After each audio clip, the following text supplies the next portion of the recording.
दोस्तों, bye now पे letter यानी कि बीएनपीएल ने फाइनेंशियल दुनिया में तहलका मचा दिया है, खास करके हमारे मिलेनियल्स में।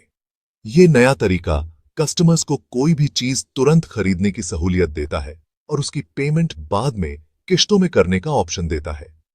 मिलेनियल्स, जो कि टेक्नोलॉजी के मामले में बहुत आगे हैं और ऑनलाइन शॉपिंग करना पसंद करते हैं, उनके लिए बीएनपीएल एक बहुत ही कन्वीनियंट और फ्लेक्सिबल तरीका बन गया है।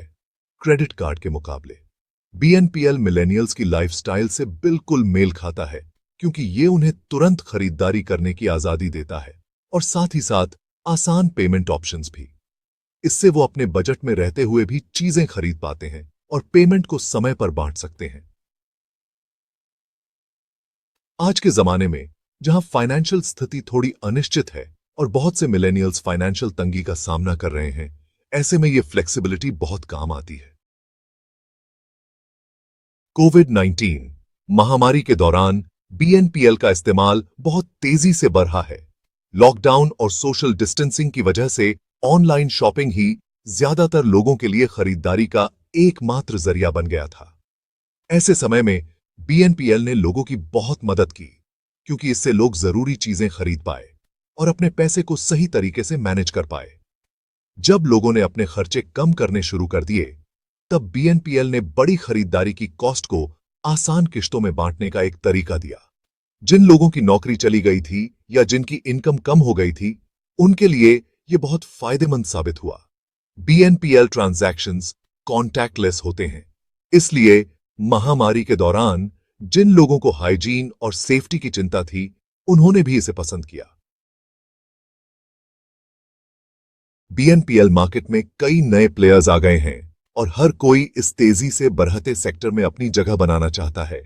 ये फिनटेक स्टार्टअप्स अपने नए तरीकों और मार्केटिंग स्ट्रेटजीज से ट्रेडिशनल फाइनेंशियल दुनिया को टक्कर दे रहे हैं। ये नए एंट्रेंट्स सोशल मीडिया और इन्फ्लुएंसर मार्केटिंग के जरिए मिलेनियल्स को टारगेट करते हैं, जो कि डिजिटल जमाने में पले बड़े हैं। ग्राहकों को अपनी ओर आकर्षित करने के लिए ये इंटरेस्ट फ्री इंस्टॉलमेंट्स और पॉपुलर ऑनलाइन रिटेलर्स के साथ सीमलेस इंटीग्रेशन जैसे अट्रैक्टिव इंसेंटिव्स देते हैं। बैंकों को, जो कि एस्टैब्लिश्ड फाइनेंशियल इंस्टीट्यूशंस हैं, बीएनपीएल सिस्टम में एक इंपॉर्टेंट रोल निभाना चाहिए। बीएनपीएल मार्केट में आने से बैंकों के लिए अपने कस्टमर बेस को बढ़ाने का एक बहुत बड़ा अपॉर्चुनिटी है, खासकर के मिलेनियल्स में, जिनको अक्सर ट्रेडिशनल क्रेडिट प्रोडक्ट्स से ज्यादा फायदा नहीं होता। बीएनपीएल सर्विसेज देकर बैंक मर्चेंट फीस और इंटरेस्ट चार्जेस के जरिए अपनी इनकम बढ़ा सकते हैं।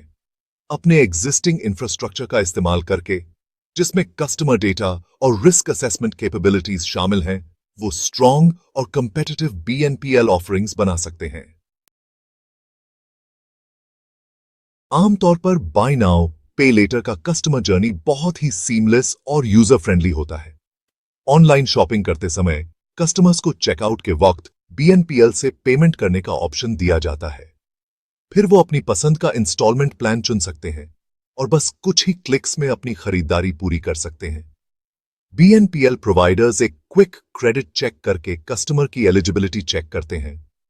एक बार अप्रूव हो जाने के बाद परचेज कंफर्म हो जाती है और कस्टमर को उनका गुड्स या सर्विसेज तुरंत मिल जाते हैं। पूरा प्रोसेस पारदर्शी होता है, जिसमें इंस्टॉलमेंट अमाउंट्स, ड्यू डेट्स और किसी भी तरह के फीस के बारे में साफ जानकारी दी जाती है।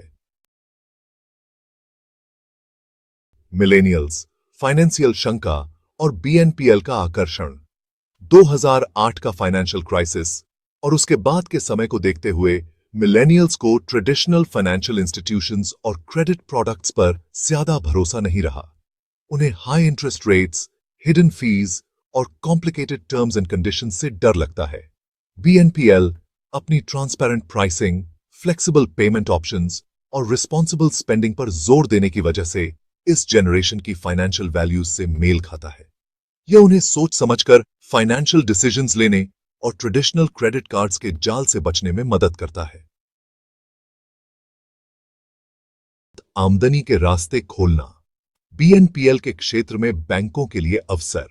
बीएनपीएल मार्केट में आकर बैंक काफी ज्यादा पैसा कमा सकते हैं। वो मर्चेंट फीस के जरिए पैसा कमा सकते हैं, जिसमें वो रिटेलर से हर बीएनपीएल ट्रांजैक्शन का एक परसेंटेज चार्ज करते हैं। हालांकि ज्यादातर बीएनपीएल प्रोवाइडर्स ग्राहकों को आकर्षित करने के लिए इंटरेस्ट फ्री पीरियड्स देते हैं, लेकिन बैंक आउटस्टैंडिंग बैलेंसेस पर इंटरेस्ट इनकम भी कमा सकते हैं।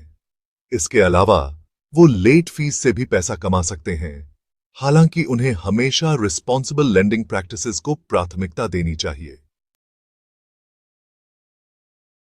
सेक्शन 8, बीएनपीएल के लिए बदलते नियमों को समझना। बीएनपीएल इंडस्ट्री पर रेगुलेटर्स की नजर है, जो कंज्यूमर प्रोटेक्शन और रिस्पॉन्सिबल लेंडिंग को लेकर चिंतित हैं। जैसे जैसे बीएनपीएल प्रोडक्ट्स ज्यादा पॉपुलर हो रहे हैं, रेगुलेटर्स कुछ गाइडलाइंस और सेफगार्ड्स बनाने की कोशिश कर रहे हैं, ताकि ग्राहक बहुत ज्यादा कर्ज में ना डूब जाएं। बैंकों को कॉम्प्लेक्स रेगुलेटरी एनवायरनमेंट्स में काम करने का काफी तजुर्बा है, इसलिए वो इन बदलते नियमों को फॉलो करने के लिए अच्छी पोजीशन में हैं। अपनी एक्सपर्टीज का इस्तेमाल करके वो ऐसे कंप्लायंट बीएनपीएल ऑफरिंग्स डेवलप कर सकते हैं जो कंज्यूमर्स और रेगुलेटर्स दोनों की जरूरतों को पूरा करें। बीएनपीएल बदलते फाइनेंशियल माहौल में बैंकों के लिए एक जरूरी रणनीति। बीएनपीएल का बरहना फाइनेंशियल लैंडस्केप में एक बड़ा बदलाव है। यह कंज्यूमर्स, खास करके मिलेनियल्स की बदलती जरूरतों और पसंद को दर्शाता है, जो फ्लेक्सिबल, ट्रांसपेरेंट और डिजिटली ड्रिवन फाइनेंशियल प्रोडक्ट्स चाहते हैं। बैंकों के लिए बीएनपीएल मार्केट में आना सिर्फ लेटेस्ट ट्रेंड को फॉलो करना नहीं है, यह एक जरूरी रणनीति है। बीएनपीएल को अपनाकर बैंक कंपटीशन में बने रह सकते हैं, नए कस्टमर्स को अपनी ओर आकर्षित कर सकते हैं और डिजिटल एज में फाइनेंस के फ्यूचर को आकार दे सकते हैं।